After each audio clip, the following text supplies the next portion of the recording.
Bang Aris, ini berarti sejauh ini masih dalam tahap pendataan begitu ya, Bang Aris. Artinya masih belum ada beberapa anak yatim mungkin yang sudah merasa sudah dilindungi ataupun mendapatkan bantuan dari ataupun pendampingan dari eh, pemerintah begitu.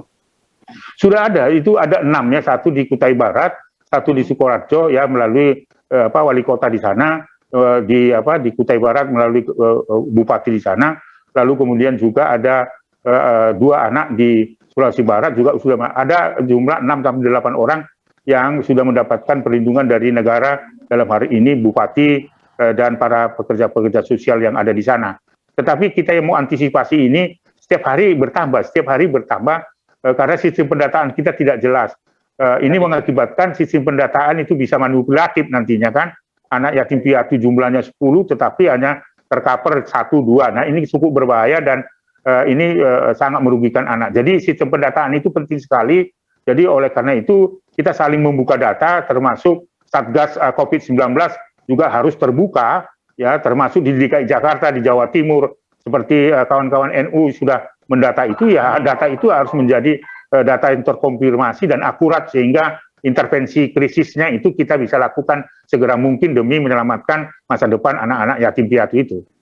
Baik, Bang Adis, kalau kita tahu angka 6 ini merupakan angka yang sangat sedikit sekali ya kalau kita bandingkan dengan jumlah orang tua yang meninggal begitu. Artinya masih banyak anak-anak yatim di luar sana yang masih belum terdata begitu, Bang Aris.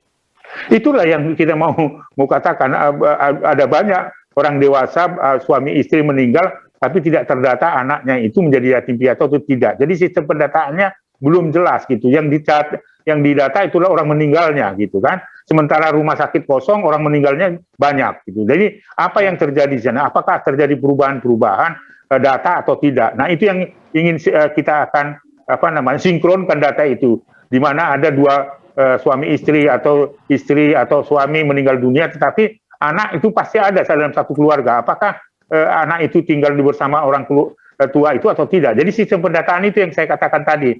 Oleh karena itu, di dalam situasi yang emergensi sekarang, saya tidak ingin mempersalahkan siapa-siapa, tapi bagaimana kita mengumpulkan data itu menjadi data yang akurat gitu, yang jangan ditersembunyikan data-data itu.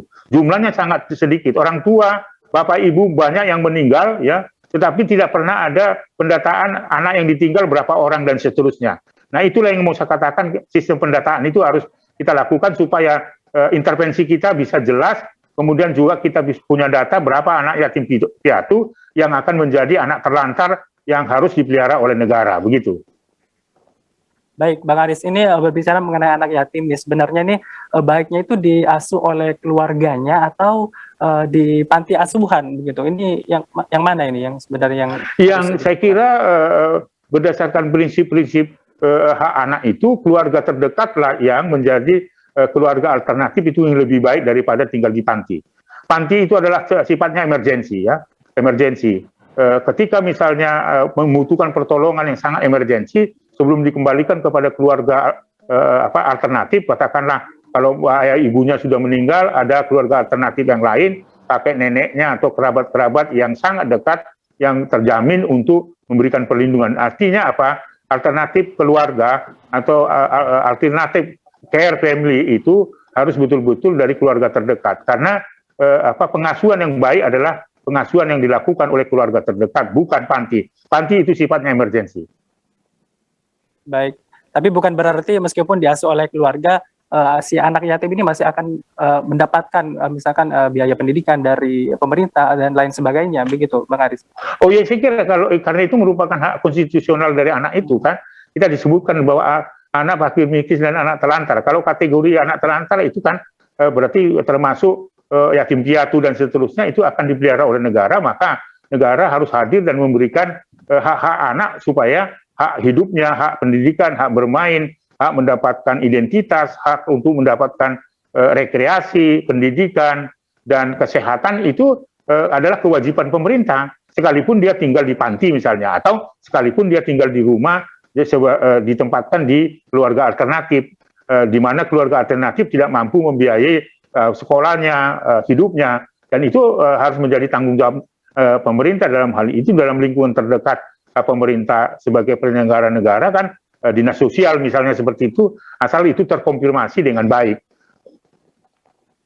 Baik, Bang Aris, ini mengenai program vaksinasi nih, Bang Aris, ini vaksinasi anak di rentang 12 hingga 17 tahun ini diyakini bisa mengurangi korban COVID-19, apakah benar demikian?